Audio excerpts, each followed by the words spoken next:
Bienvenidos, soy Tino Palomino, esto es Entrevistas con Tino. El día de hoy tenemos la presencia del doctor Godofredo Talavera, presidente de la Federación Médica del Perú. Señores, nosotros tenemos los resultados estadísticos más catastróficos a nivel mundial por causa del COVID-19. En relación al millón de habitantes, el Perú es el número 1 a nivel mundial en muertos por COVID. Según el SINADEF, al día están muriendo más de 1000 personas por causa del COVID. A la fecha, de lo que va de la pandemia, tenemos más de 156.000 muertos. Señores, en ese panorama se llevó a cabo en nuestro país los ensayos clínicos de la vacuna china Sinopharm. Esto, como todos sabemos, desencadenó en todo un tremendo escándalo. Hemos visto que el expresidente Vizcarra, la señora Macetti, la señora Astete, otros funcionarios se vacunaron de manera irregular, cuando no les correspondía con esta vacuna. Señores, ahora la Fiscalía, que ha tomado cartas en el asunto, prácticamente ha descubierto que los representantes de la San Marcos y los representantes de la Universidad Cayetano Heredia prácticamente estaban direccionando ese contrato para que los ensayos aprueben sí o sí esa vacuna china Sinopharm.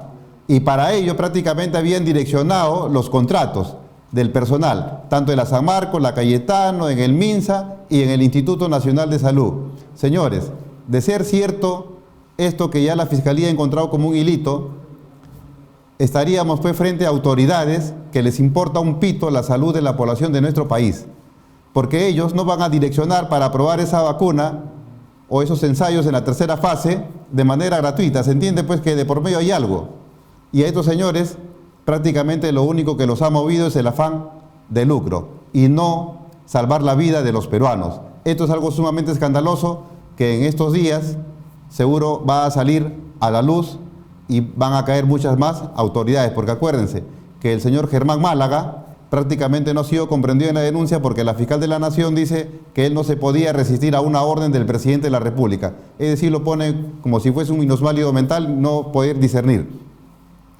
Doctor Godofredo Talavera, bienvenido al programa. Sí, buenos días o buenas noches. Lamentablemente, esto es un caso que se tiene que investigar el trasfondo de todo. ¿Por qué si nosotros teníamos ya bastante avanzado y el presidente, la ex ministra nos decían que se iba a comprar la vacuna de Pfizer, terminamos comprando una vacuna que todavía no estaba aprobada, como es la de Sinopharm? Además de eso, cuando se habló de la vacuna rusa, la Sputnik 5, se mencionó que no tenía ninguna aprobación de la OMS, la FDA, ¿no? O la EMA, que es la equivalente que autoriza en Europa la compra de vacunas. Sin embargo, al final terminamos comprando la vacuna de Sinopharm, que tampoco tenía hasta ese momento ninguna aprobación de ninguna de estas instituciones. Lo que tenemos que ver, ¿qué ha habido de trasfondo? Si ha habido estos actos ilícitos que al parecer ya se están descubriendo. ¿Por qué debíamos la compra si ya la teníamos tan avanzada con Pfizer?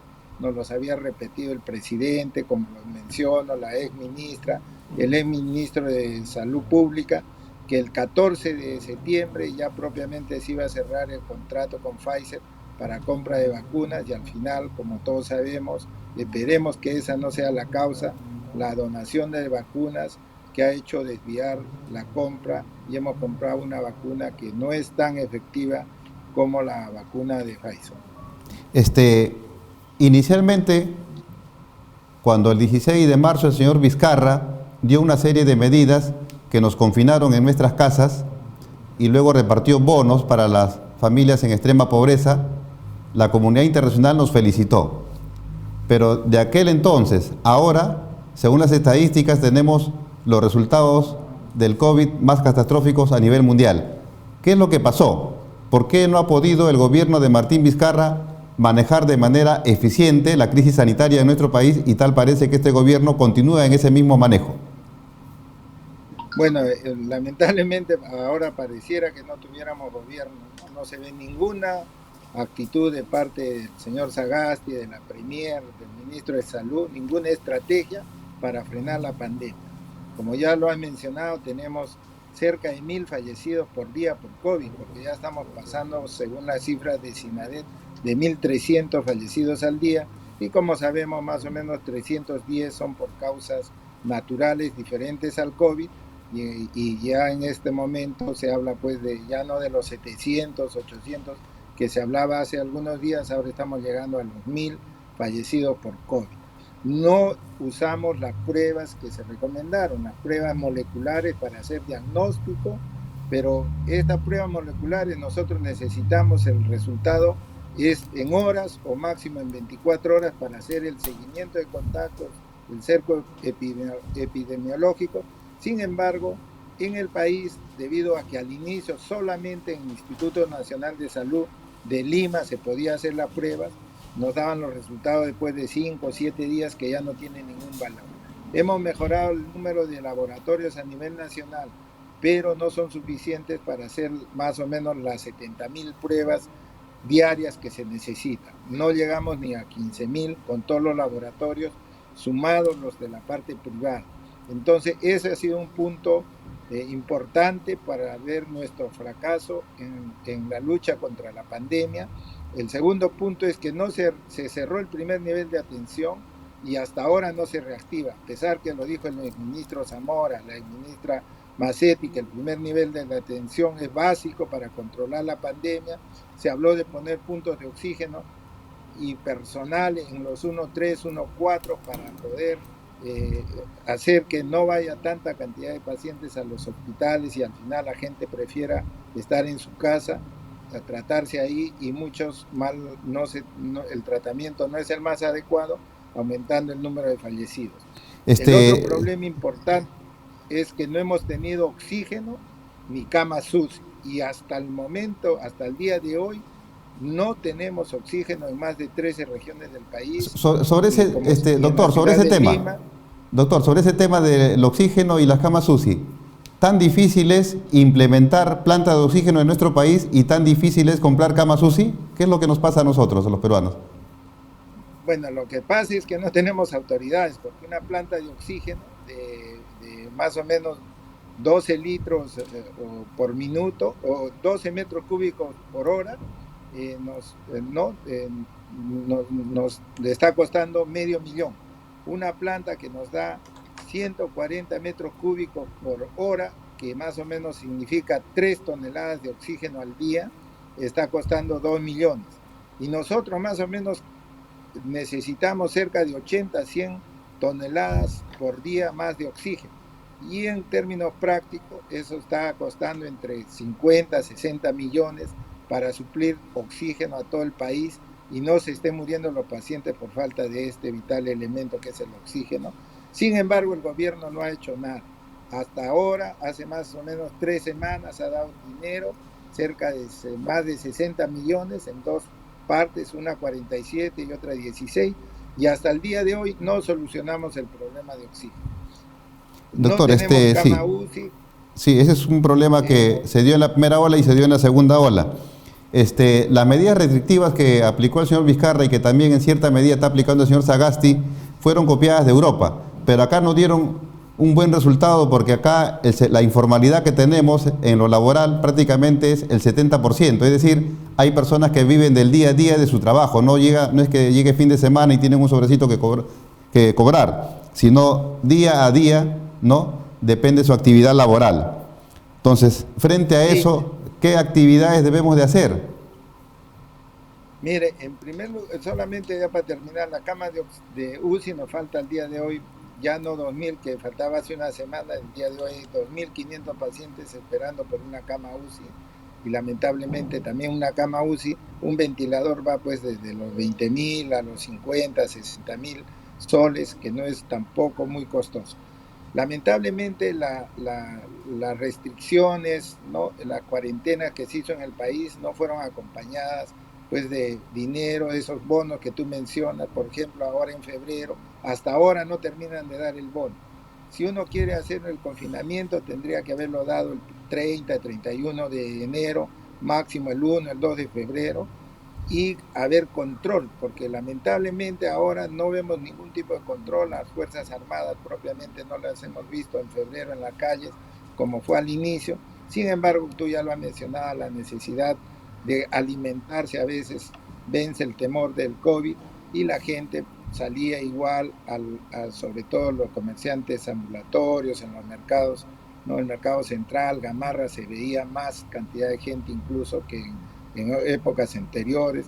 En el transporte tampoco se tuvo todas las restricciones, los cuidados necesarios, y ahora tampoco se hace esto de restringir la aglomeración en el transporte público.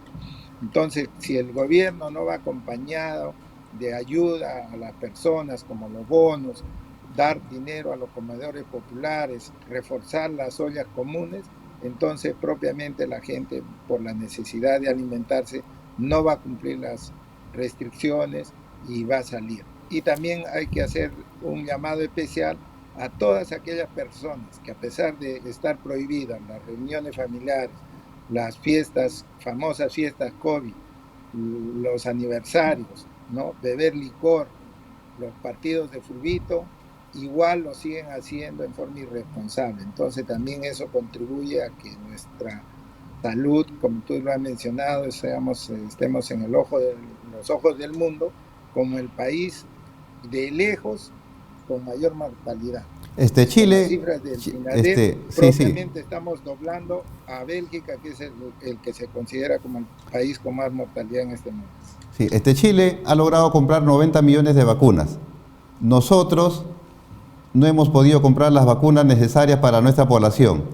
Y las pocas que hemos logrado comprar ni siquiera tenemos la capacidad de poder vacunarlas con la rapidez que debería de hacerse. ¿Qué es lo que pasa? Tenemos autoridades que son ineficientes, ineficaces, inectas. ¿Qué es lo que pasa con el Perú? Bueno, en este momento, como le mencioné, pareciera que no tuviéramos autoridades. No se hace nada por comprar mayor cantidad de vacunas. Ya el embajador ruso manifestó hace mucho tiempo atrás, más de 2, 3 meses, que tenía 20 millones de dosis para vender al país. Se ha hecho algunos anuncios que estaríamos por comprar, pero hasta ahora no hay nada concreto. Tampoco se ha comprado las vacunas de Johnson y Johnson, que se decía que se iba a comprar 5 millones. Recordar que estas son de una sola dosis. Sin embargo, tampoco tenemos lo anunciado por el ministro Ugarte, que íbamos a tener vacunados al 61% de peruanos antes del 27 de julio. No se habla ya más de las cantidad de millones que iban a llegar de Sinopharm. No tenemos solamente el primer millón y hasta ahora no tenemos nada más de Sinopharm. Tenemos de AstraZeneca y de Pfizer, y esperemos que por lo menos cumplan con vacunar a más o menos 4,5 millones antes de julio, y esta cifra no se vea reducida en los siguientes días, ya que Sí. los anuncios que nos dan cada vez difieren uno del otro. No hay una certeza en lo que anuncia el ministro, el presidente, respecto a la cantidad de vacunas que se va a obtener antes de julio. ¿Por qué el gobierno de Vizcarra priorizó la compra de las vacunas rápidas en desmedro de las pruebas moleculares? E incluso la OMS recomendaba, ¿no?, las pruebas moleculares y no las pruebas rápidas para detectar los casos del COVID. Pero el gobierno se empeñó en no comprar. ¿A qué cree usted que se debe eso? Sí. Bueno, eso lo tenemos que investigar, ¿no? Ya lo mencioné al inicio, que no teníamos laboratorios para hacer pruebas moleculares, solo había uno acá en Lima, en el Instituto Nacional de Salud. Sin embargo, se debía implementar pues mucho más laboratorios a nivel nacional para poder hacer estas pruebas moleculares. Y también otro punto importante, ya le mencioné, acá las pruebas moleculares nos las siguen entregando después de 4 a 5 días, o sea, ya no tiene ningún valor. Lo que queremos, pruebas moleculares entregadas en horas, máximo en 24 horas, para aislar a los contactos, hacer seguimiento, el cerco epidemiológico y evitar que se disemine el virus. Sin embargo, las pruebas de anticuerpos no tienen ningún valor para controlar la diseminación del virus. Sirve para ver qué cantidad de gente se ha contagiado, más no para hacer el control de la epidemia. Y eso pues es un error nuestro, que por la situación tan caótica que es nuestro sistema de salud, no haya laboratorios a nivel nacional para hacer estas famosas pruebas moleculares. Ahora hemos mejorado en algo, ya pasamos de 50 laboratorios, pero entre todos no podemos hacer más de 15.000, 17.000 pruebas al día. Y lo que se requiere son 68.000, 70.000. Tenemos las pruebas de antígeno que tienen un valor casi similar a las pruebas moleculares. Sin embargo, la ventaja que tiene es que el resultado lo tenemos en minutos. Y eso sí, para nosotros es beneficioso porque ya sabemos a qué paciente aislarlo, hacerle el seguimiento, buscar todos los contactos y en forma rápida se puede hacer el cerco epidemiológico, lo que no lo hemos estado haciendo en meses anteriores. A nivel mundial se están presentando nuevas cepas. Apareció en Inglaterra, apareció en Brasil, en Chile, parece que también en Perú y ahora en Ecuador la cepa andina, ¿no? ¿Qué tan efectivas son las vacunas existentes para las nuevas cepas? Sí, las vacunas hasta el momento se han demostrado que sí son efectivas.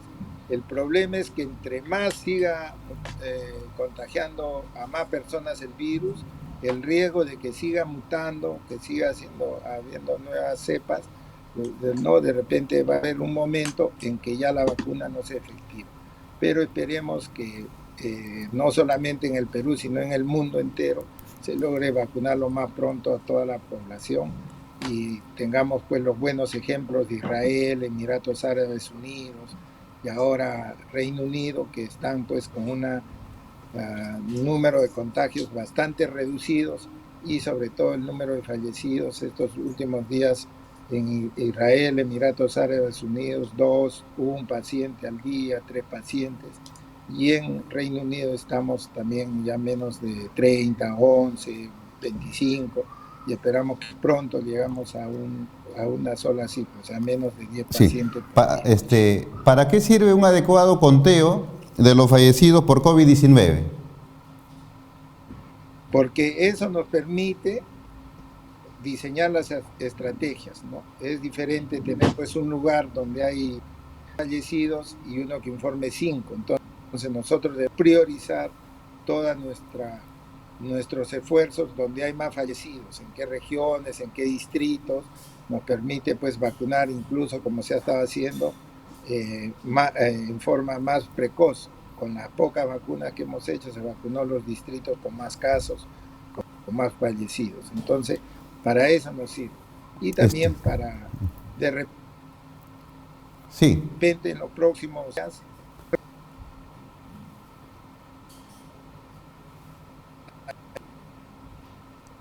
ayuda internacional. Estados Unidos ya ha dicho que una vez que vacune a su población va a dar el exceso de vacunas, sobre todo a países que tienen intercambio comercial con ellos, y nosotros nos consideramos uno de los principales, toda Latinoamérica, y esperemos que nos done o nos venda o nos dé vacunas pronto, ¿no? Y eso también sirve, porque el país que está más con mayores números de infectados, mayor número de fallecidos, va a recibir más pronto la ayuda internacional. Esperemos que ya Israel y otros países que ya están superando la pandemia nos puedan ayudar.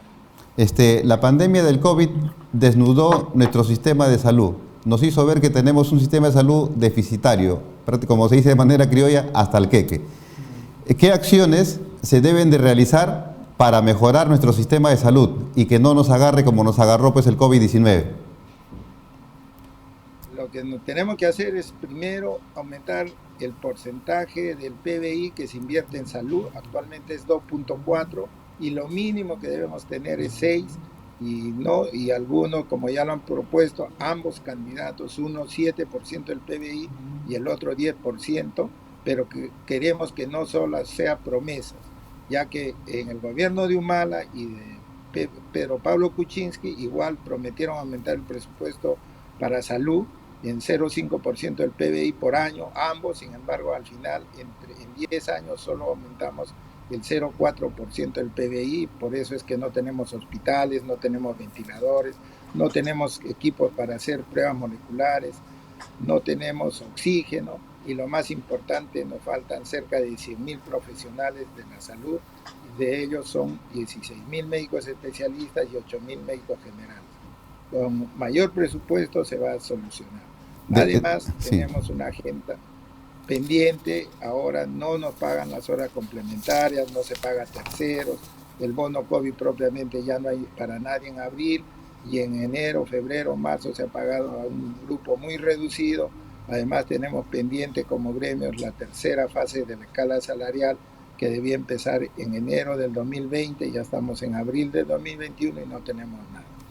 De los dos partidos políticos que están en esta segunda vuelta, Perú Libre y Fuerza Popular, ¿han leído ustedes en su plan de gobierno qué es lo que ellos pretenden realizar para mejorar nuestro sistema de salud y para controlar la crisis sanitaria?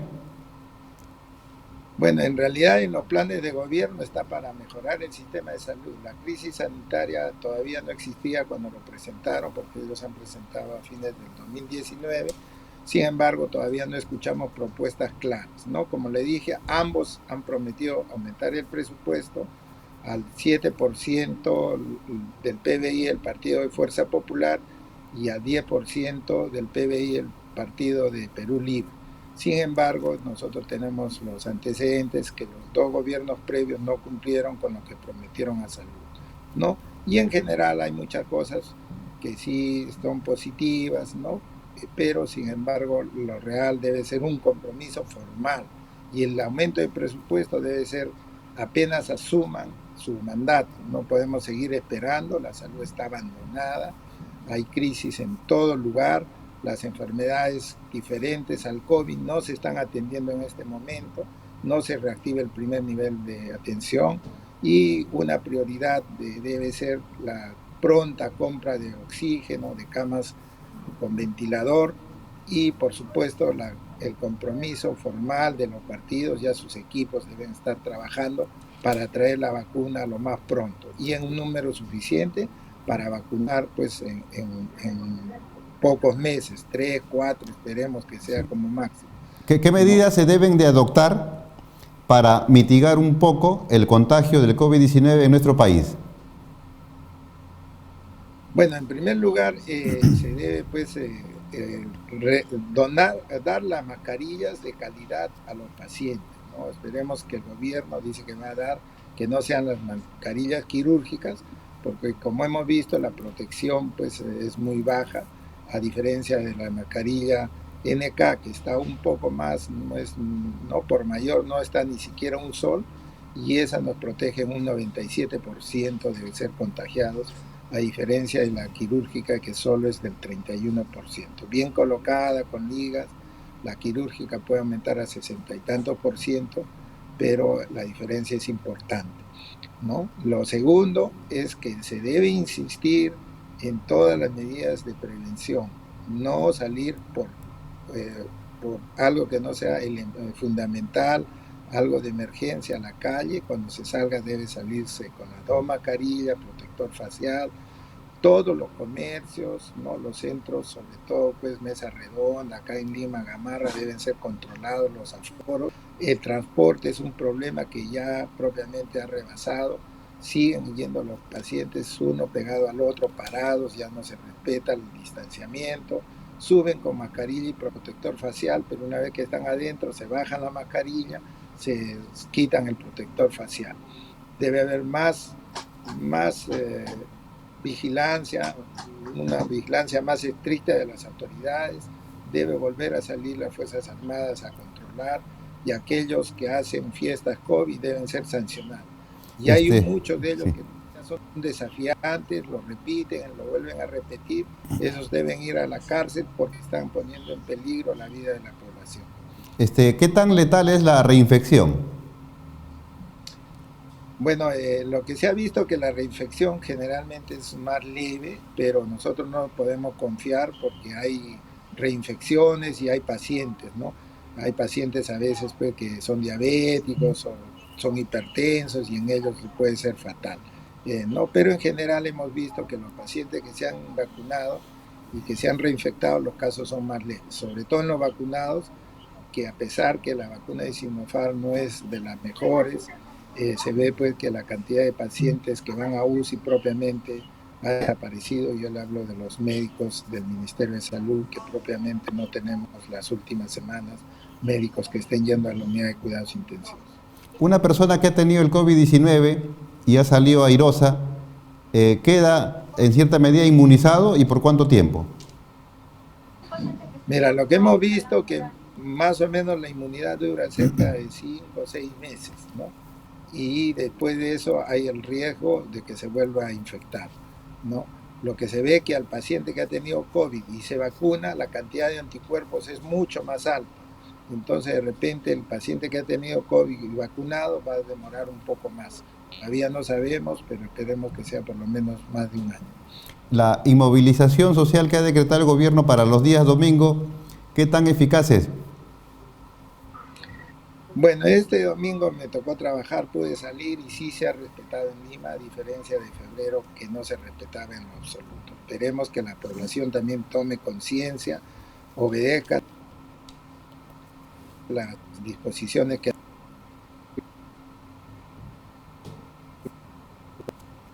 gobierno, evitemos salir por cosas innecesarias y siempre que salgamos con la doble mascarilla, protector facial, mantener el distanciamiento de 1,5 metros a 2 y lavado permanente de manos con agua, jabón o alcohol gel. Esto siempre lo tenemos que hacer, ¿no? Todavía la vacuna no la tenemos y no sabemos cuándo va a llegar, y la única forma en este momento de protegernos es nosotros mismos respetando las indicaciones que ya sabemos y son bastante conocidas.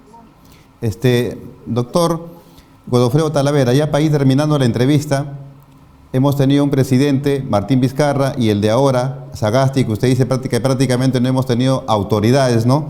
Y prácticamente la enfermedad nos ha rebasado. Un mensaje dirigido principalmente a los dos candidatos, que son los llamados a resolver la crisis sanitaria de nuestro país, porque ellos van a estar sentados en el sillón presidencial por 5 años. Sí, en primer lugar, que cumplan con la salud, que cumplan con incrementar el presupuesto en la cantidad que están ofreciendo, ¿no? Como ya lo mencioné, 7% y 10% del PBI, que cumplan con los trabajadores. Y en este momento la urgencia, si es que no lo soluciona, y esperemos que sí solucione la falta de camas UCI y de oxígeno de este gobierno, lo hagan ellos y sobre todo pues su tarea fundamental es traer pronto vacunas para todos los peruanos. El país necesita hospitales en muchas regiones, se deben renovar porque son muy antiguos, necesita equipos, necesita personal para que atienda a los pacientes y necesita un sistema integrado de salud donde el paciente, el peruano, con su DNI se vaya a atender. Y después se verá si paga el SIS o paga el seguro, paga las Fuerzas Armadas o policiales. La atención debe ser lo más cercana a su domicilio y no, ya sea pues si es algo leve en un centro de salud o en un hospital si es algo más severo. Doctor Godofredo Talavera, le agradecemos su participación en el programa. Hasta una próxima. Gracias.